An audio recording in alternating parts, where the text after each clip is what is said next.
welcome to another episode of Turn Left. I am your host, Indiana's own Dana Black, coming to you live. Yes, all the way live from Black Pearl Studios, where we talk about Indiana politics from the left side of things. Welcome back to another episode of Turn Left. I'm super excited about all of the candidates that I get a chance to meet that are up and down the ballot. This is an exciting time. There's a lot going on. And we have candidates on our side of the house that are ready to make change.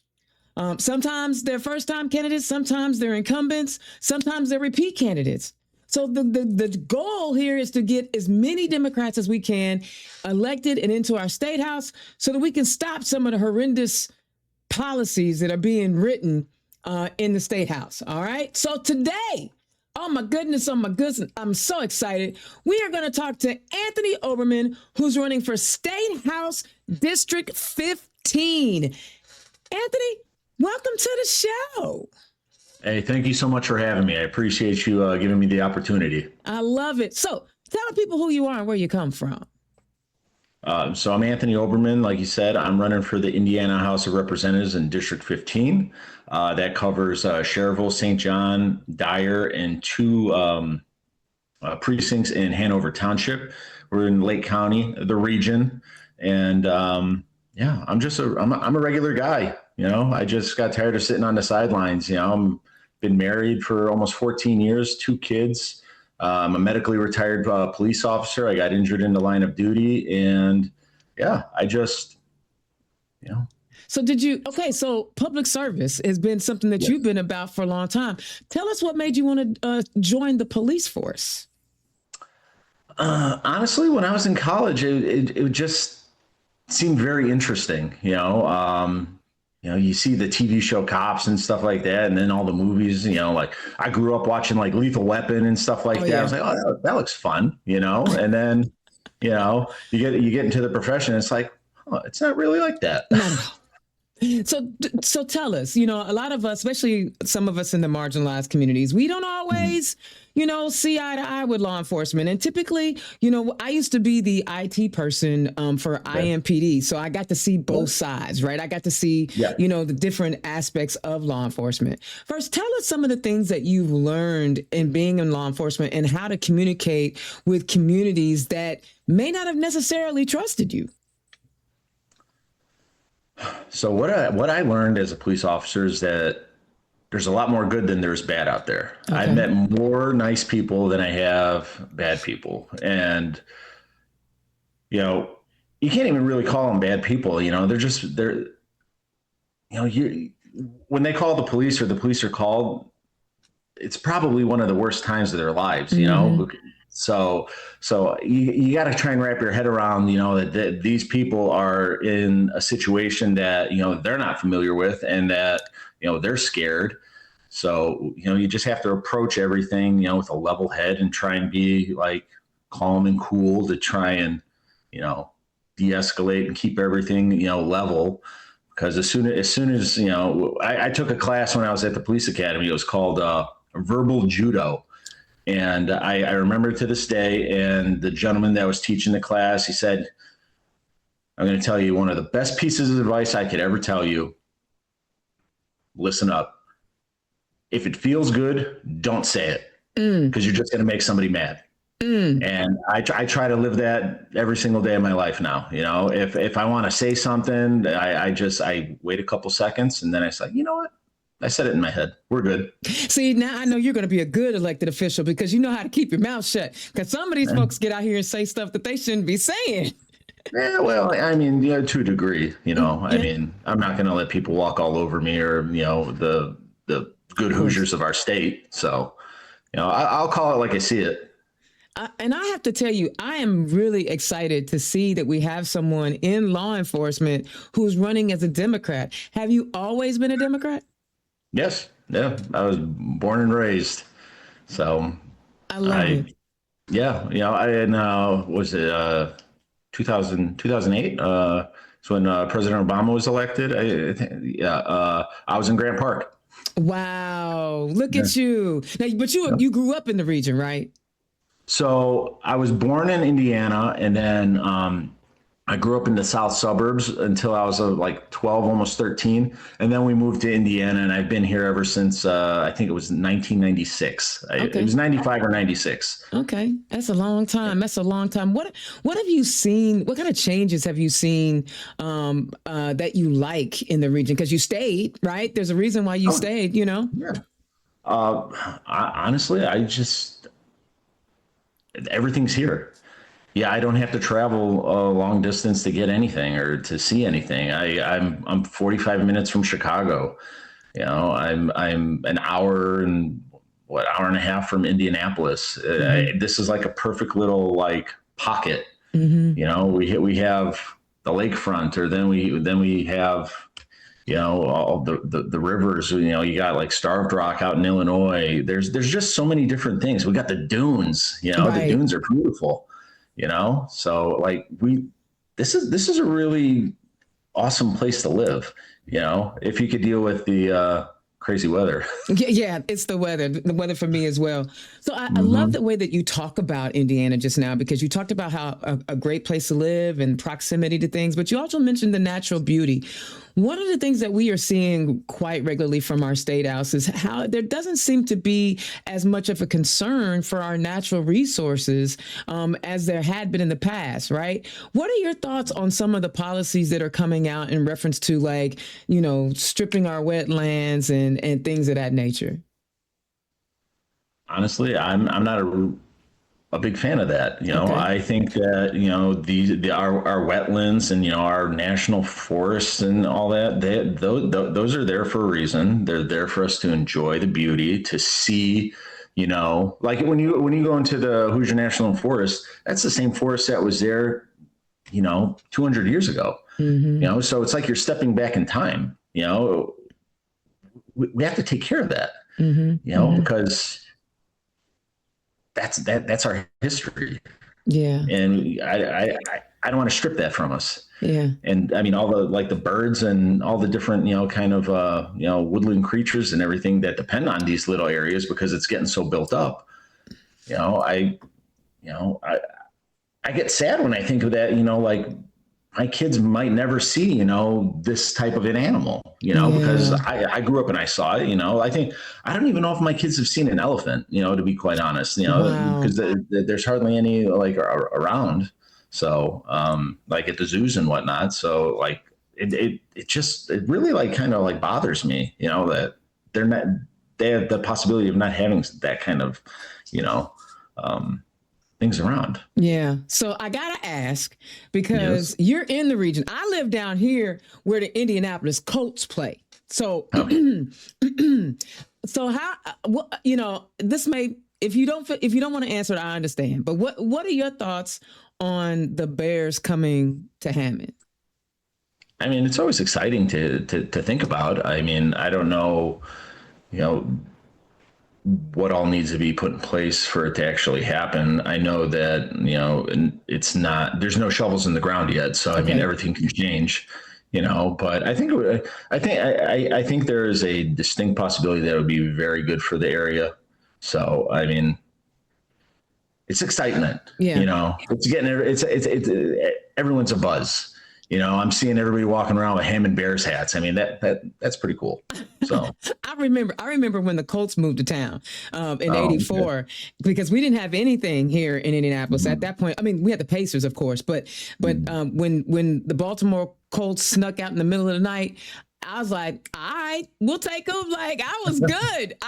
Because I love football. I always Mhm. did. So you are hearing I know when you're out knocking on doors and talking to people, you're probably hearing Mhm. a lot of concerns from people who potentially be your constituents. Talk to us about some of the things that you're hearing from the people in your communities. So when I'm door knocking, probably the number one thing that people are really concerned with is actually one of my main concerns, and Hmm. that's public education. Okay. Public education in Indiana has been under attack for a long time, Yes, sir. and it's going back to when I got injured. I volunteer at my kid's school as much as I can, as often as I can, and it's really sad to see that the classrooms are getting larger, Mm-hmm. and teachers are, not disappearing, but they're not coming back, or they're Mm-hmm. leaving the profession, Mm-hmm. and the resources, that the kids like need aren't there anymore. Yeah. And it's showing because, Indiana's like ranked, like, depending on where you look, like 45th or 47th for education. Mm-hmm. And that's really sad, Mm-hmm. because we're dependent on these children to be our doctors, to be our lawyers, to be our nurses, to be our teachers, and they're getting shortchanged, and we need to do better. I don't think that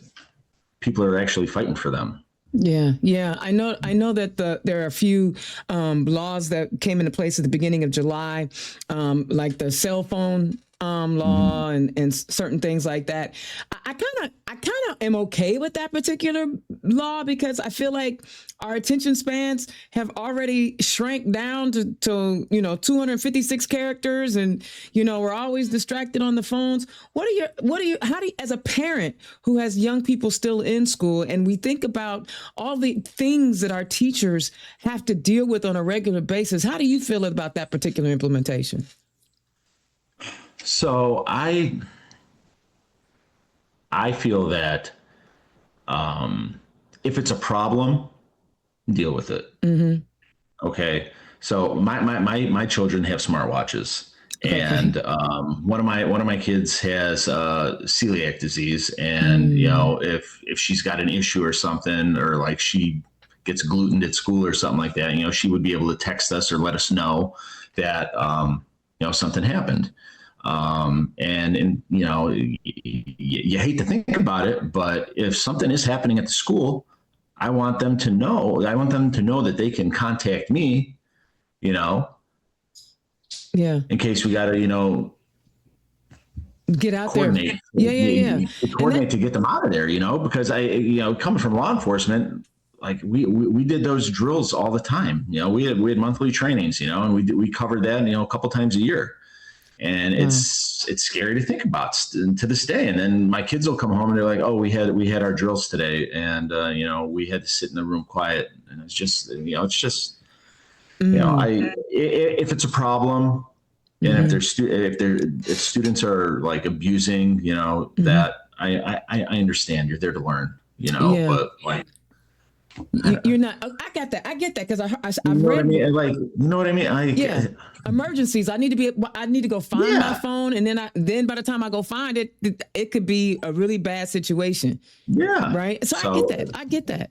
And I love the parents' perspective, because you literally shared us with the law enforcement perspective and the parent perspective. But I got to ask you this as well. Like, how do your children process active shooter drills?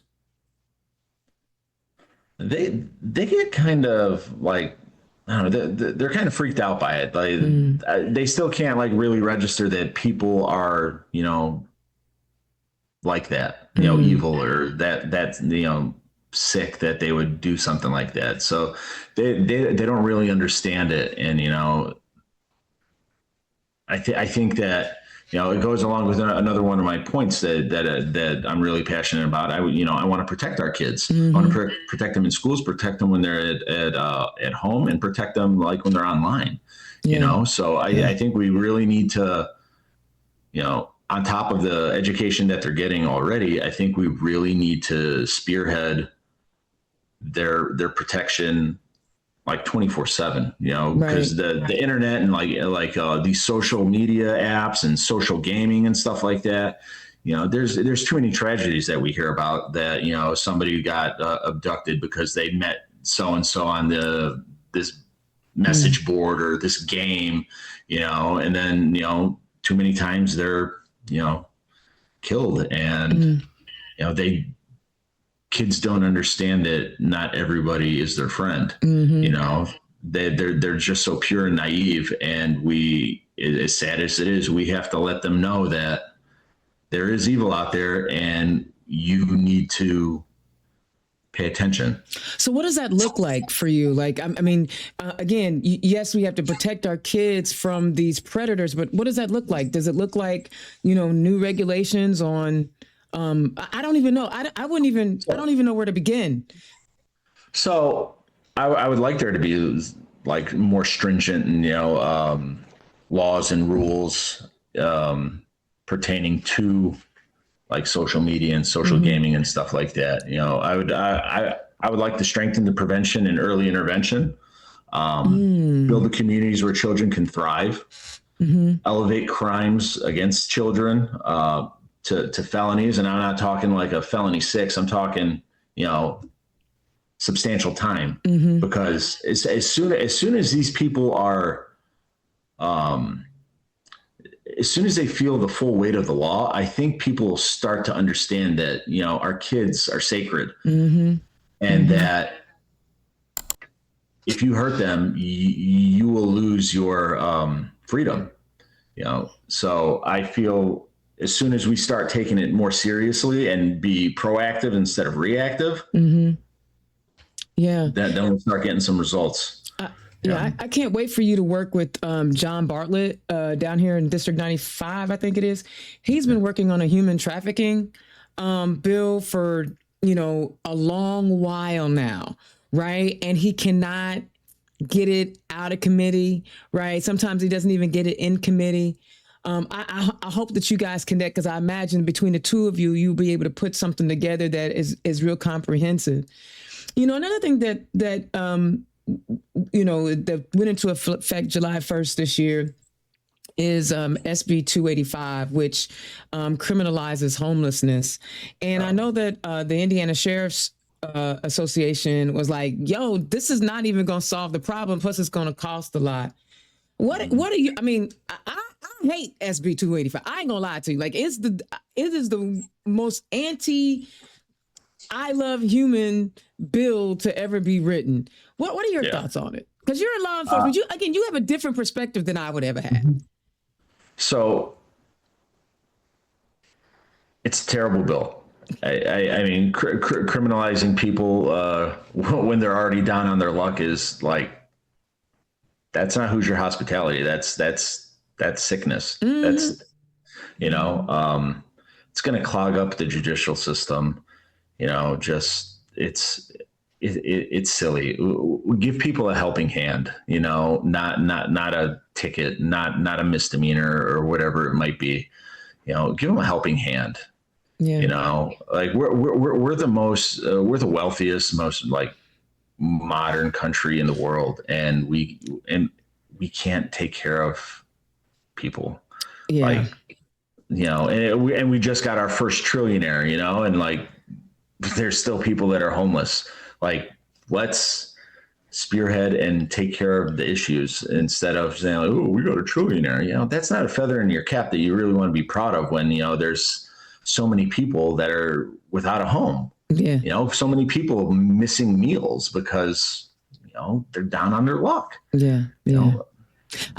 I would almost say, though, we're not the most technologically advanced anymore. I got the internet, and I see what they're doing in China and Japan. Have you seen like their people movers and their mass transit is quick? They got trains that go 200 plus miles an hour to get you across. So I don't know. We might be falling behind because we can't get things moving. I see. So tell us some more of your passions, because I feel like you are developing something here. Tell us some more of your passions. I mean, personally or politically? Well, as we talk about you running for office. So I mean, honestly, like, I really am a big labor person. I organize labor unions, teachers. Fighting and defending the middle class is huge, because up here, labor unions built Northwest Indiana. We have the steel mills up here. Without the organized labor, I mean, this region would not be what it is. And the best way that we could honor the great history of our unions is to protect its future. So I feel like we really need to stand behind our organized labor unions, because they're the heart of the middle class, honestly. My mother and father, they met in the steel mill in the 70s.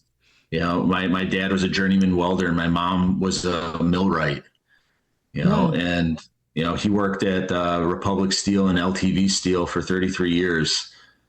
So I saw, like, I always make a joke. Probably a terrible joke, but I always make a joke. Is that I didn't know I had a dad until I was in second grade because he worked so much, Right. because he just worked so much to provide for us, to give us the life that he felt that we deserved.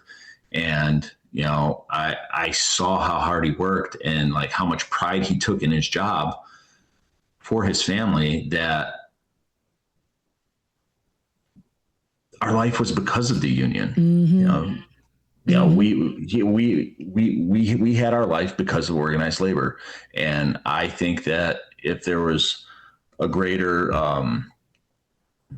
appreciation for our unions, that our the wealth gap wouldn't be as great as it is. And Baby. it's still astronomical, because we have a Mm-hmm. trillionaire now. Yeah.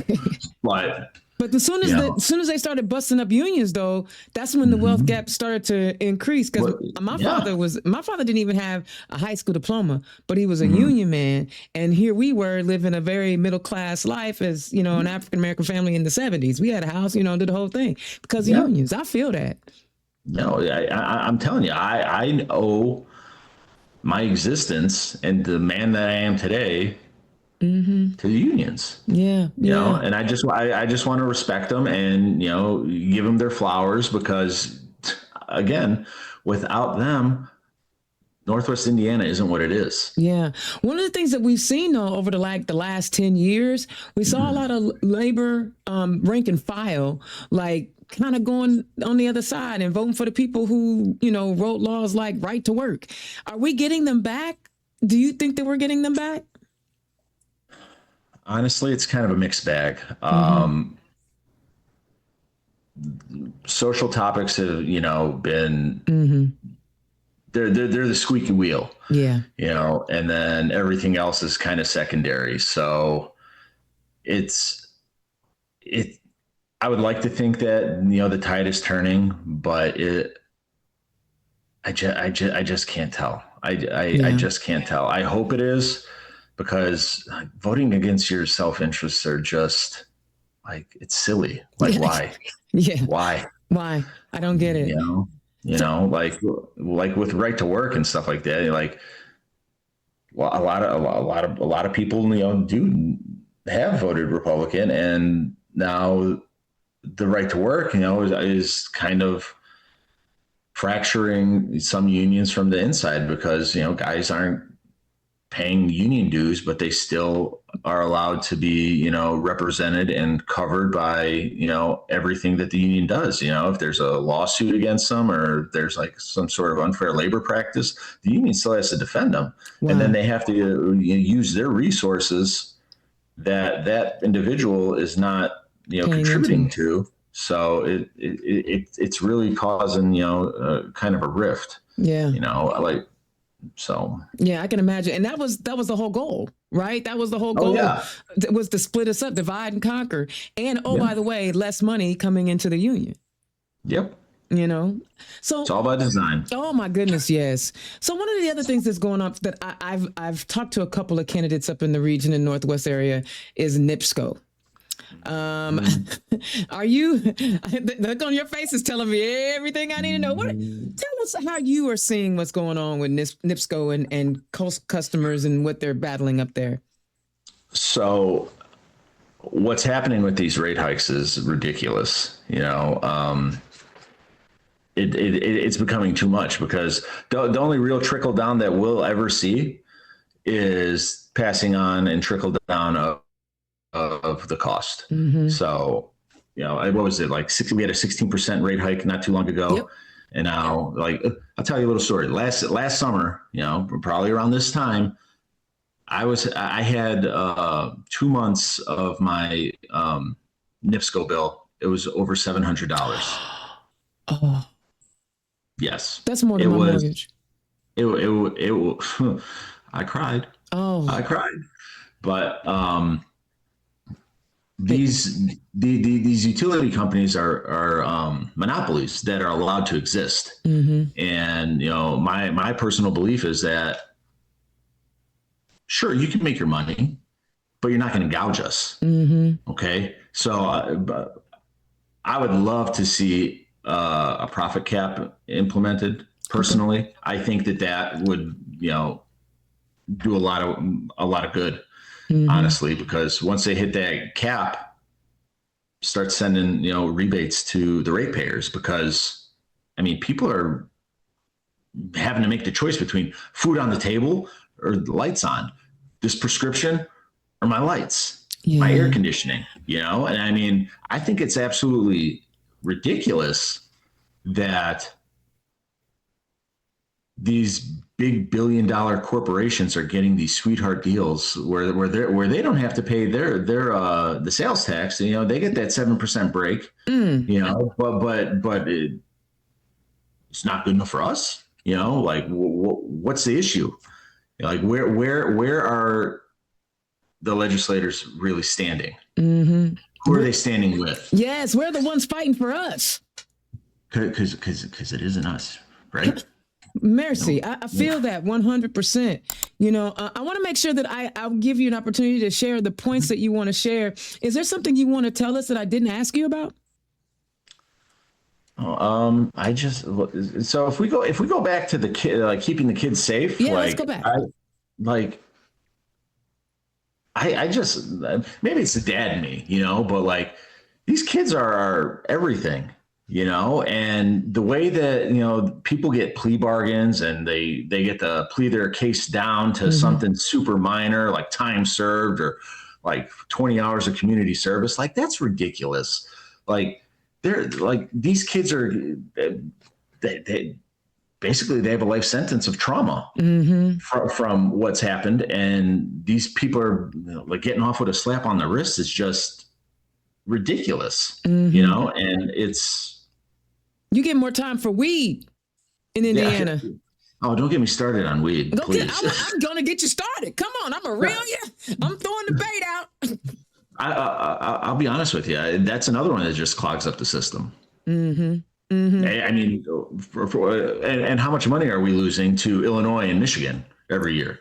Yeah. Like, I mean, we could have school lunches. Yeah. With that tax revenue, like we could have, the after school programs and this, that, and the other that, other school districts have, but no. Yeah. No. We got people who are not interested in making sure that the masses are taken care of because, like you said, they're defunding public education and not paying our teachers. We're not protecting our kids, and we're not looking for revenue that is right there that we're sending to other states. It's crazy. So when you when you win your election, because you're going to win, I'm claiming it. What is the first piece of legislation or policy that you would either like to be a part of, write, co-sign? Talk to us on day one. What are you submitting? Honestly, it really comes back to education because, I mean, right now, like the Network for Public Education has given Indiana an F. Because of their low per pupil funding and the diversion of state funds for private schools and vouchers. Last year, $497 million. $497 million were taken from public schools and diverted to private charter schools. Yeah. Make that make sense. That's a lot of money. That's a lot of money out of the schools. And that means those school systems have to do more with less. And I despise when I hear elected officials say, oh, well, you got to do more with less. Why? I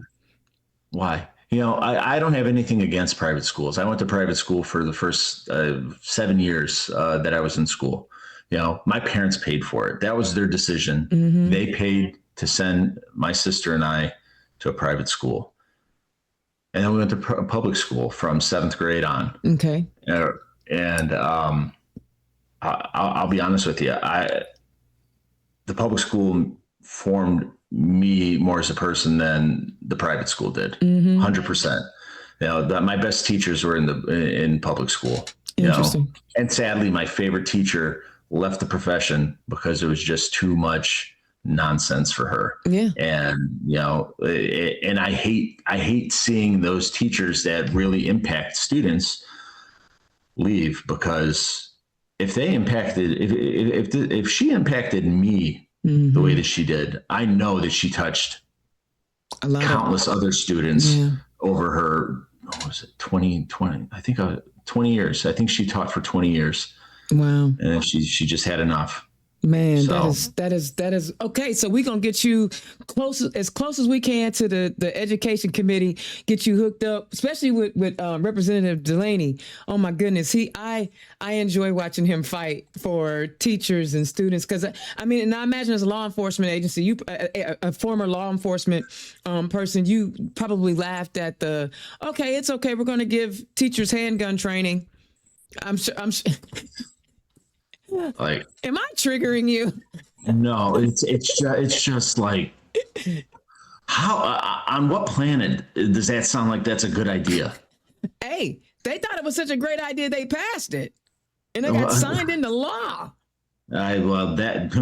I'm sorry, that's another bad bill. Okay, yes, another bad bill. You sound like a common sense kind of guy, and that's one of the things as I'm listening to you tell your story and what you believe in. First of all, facial expressions go a long way with me. I love a person that ain't afraid to use their whole face, and you are using your whole face, because a lot of times candidates feel like they can't be animated. Right. And I know I'll never get elected in Indiana because I'm way too animated. But bro, I'm loving the way you are just letting people know full chest how you feel about these issues. I believe you have the right mindset to make some changes in our state house. So I'm wishing you absolutely the best of luck. I'm going to make sure that we got everything out that we want to make sure that you wanted to cover before we do our close here. One more thing to touch on about the voucher program. The top two demographics that are the most growing recipients of these vouchers are people that make between $150,000 a year and $200,000 a year, and then $200,000 a year and above. That's a small. That don't even make sense. Oh yeah, right. So the schools that they're sending their kids to they're not $8,000 schools. They're like $25,000 schools. So essentially the state is giving them an $8,000 coupon, to go shop on our dime. Yeah. And that's ridiculous. And I'm going to call it what it is. It's theft. It is. It's that public money stays in public schools. Yeah. Period. I love it. And see, I don't think they recognize, to me, the voucher program is so short-sighted, because you only are taking care of the smallest percentage and not the largest percentage, right? First of all, some of these people would never send their kid to public school anyway, so why are you giving them a coupon, right? But more importantly, it to me, it builds resentment, because there are going to be places in Indiana, particularly in rural Indiana, where they don't have any choice.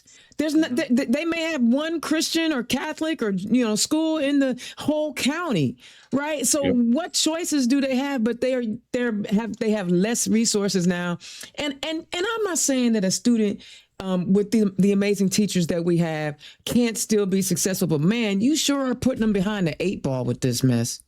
100%. I love it. Yo, Anthony Oberman, who is running for state representative, District 15. Tell the people where they can find you.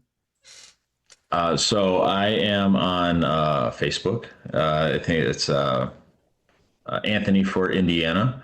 And then I'm on Instagram. It's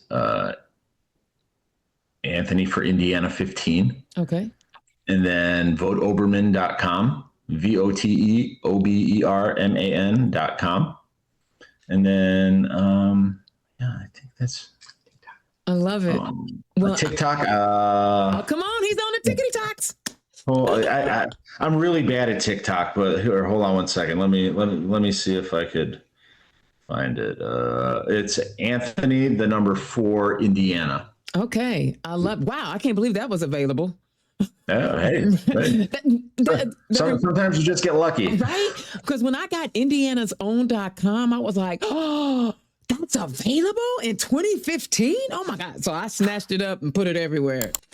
Thank you so much for taking time to chat with us. Thank you. I love listening to you tell your stories. And trust me, the way you lean in, you're not going to be intimidated when you're in that state house. I love it. No, I won't be intimidated. Hey, and can I just tell you one thing? Sure. I meant to say this at the beginning when I thanked you for coming on. At the convention, your speech was incredible. Thank you. You could have powered the entire city of Indianapolis with the hope that you brought that room. You brought it. Thank you. I wish I could, if it's anywhere, please send it to me, because your speech was 10 out of 10, no notes. Amazing. Thank you so very much. I appreciate that. That's kind of one of my passions. There's the saying out there that people fear public speaking more than they fear death. And I realized in 2016 that I've been public speaking since I was 5, but I didn't know that I could move people with words until I was 45. And I'm grateful that's the gift that I have. Like, some people sing, some people draw. I'm just grateful I recognize it, but I also recognize there's a responsibility that comes with it. Right. So I have to remember, I can't be cursing every 15 minutes. I gotta make sure that I'm, not intentionally offending people. Right. So, but thank you, because thank you. That's one of the things that I think I do okay is public speaking. Better than okay. You knocked it out of the park. Well, thank you. I appreciate it. Thank you so much, Anthony Oberman, running in House District 15. Y'all, now, listen, I like him. First of all, I like having people who have diverse backgrounds. This is the first former law enforcement officer that I had a chance to interview who is now running for office. I know that there's some more out there, but I just haven't had a chance to talk to him. And it's cool to get different perspectives, right? Because they'll have us believe that every law enforcement person is a Republican and they all wear masks and they all want to do nefarious things. Not this one. He's retired, but he was not like that. So what I'm going to ask you to do, because Anthony didn't do it, I'm going to do it. Click his donate button. Click his donate link. Donate to his campaign, because look, it costs money to reach out to voters. It costs money to buy water for his volunteers when they're knocking doors. You heard him say he's knocking a lot of doors. It costs money to run a campaign. Right. So please consider becoming a $10 recurring donor, or if you can offer up $5, it does not matter. Every little bit helps to help him and his team reach voters, because that's how you win elections. Right. It's a team effort. This is not a spectator sport. Right. We are not watching the Hammond Bears. Yeah. Indiana's own Dana Black, Turn Left. Thank you so much for tuning in. I'll holler at you next time. Peace. Turn Left is the property of Black Pearl IT Solutions, executive producer, Indiana's own Dana Black. Music by Dorian and 22 from Pixabay.